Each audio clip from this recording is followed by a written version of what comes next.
Hi everyone. As you probably know, industrial processes using automation components generate tremendous amounts of data. This data can be an invaluable resource of information, but only if you know how to use it properly.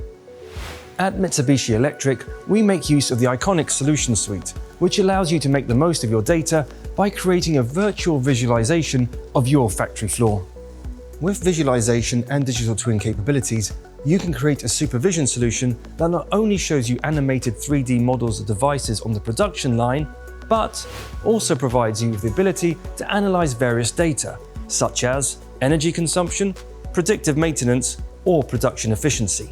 The system also provides insight into historical data, where you can deploy different data analytics methods and dive deep into future predictions. However, none of this would be possible without an IoT gateway that connects all the devices in your factory and seamlessly accesses their data, uploading the data to cloud applications in a secure way for further high-level analysis.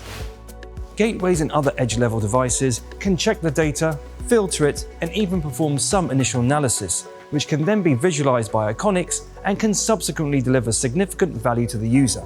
See you in the next episode.